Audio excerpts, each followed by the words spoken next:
Yeah.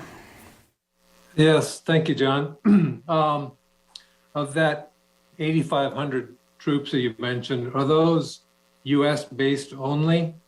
And are they intended only for deployment as part of the activation of the Rapid Response Force, or might they be sent for other reinforcement purposes in Eastern Europe?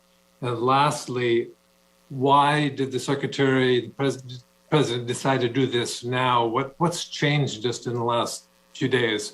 Since on Friday you mentioned, as you had many times before, that the U.S. was prepared to reinforce in Eastern Europe if there were a Russian incursion only. Okay, I think I've remembered all three, so let me try. First, yes, the up to 8,500, and I want to stress it's up to 8,500. Again, no decisions to deploy have been made. So this is about getting units on an advanced heightened alert. That doesn't mean they're necessarily going anywhere. But of the up to 8,500 that I talked about, they are all U.S. based. And I'm sorry, Bob, your second question was? Are they intended only for the NATO Rapid Response Force, or could they perform other reinforcement functions? The bulk of them are intended for the NATO response force, that the vast majority of. But as I also said in my opening statement, the Secretary wants us postured to be ready for any other contingencies as well. But the bulk of them are aligned for the NATO response force. And then your third question was on timing. I think, we've been watching this very, very closely. I also said that right at the top.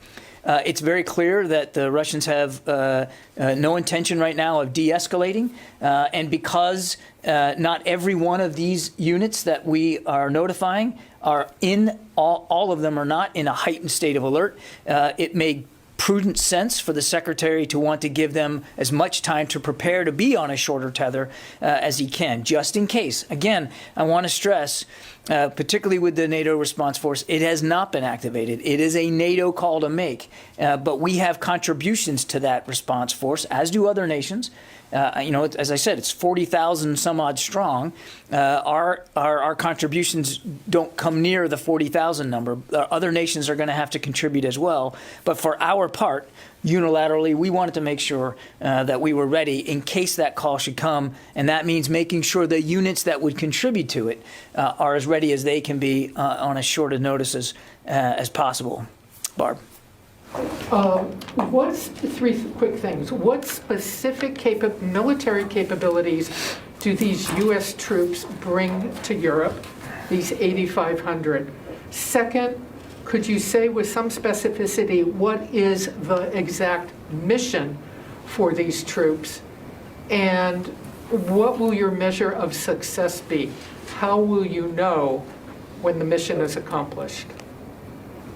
Yeah, so on capabilities, Barb, I touched this in the opening statement. Again, when we are able to identify the units for you, we'll do that. The reason why I don't have specific units today is because the units are being notified as well as family members, and I think you can understand we wouldn't want to get out ahead of that notification process.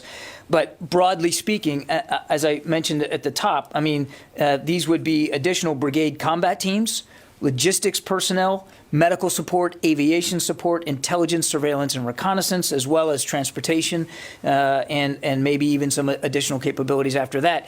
Again, when we can identify for you the units, I think you'll see that they kind of cover the broad scope of those capabilities. Missions haven't been assigned. I mean, the Ready Response Force hasn't been activated, and so there's not a mission per se. This is about the Secretary wanting to get ahead of the potential activation and making sure that these units have the time to prepare if and only if they're deployed.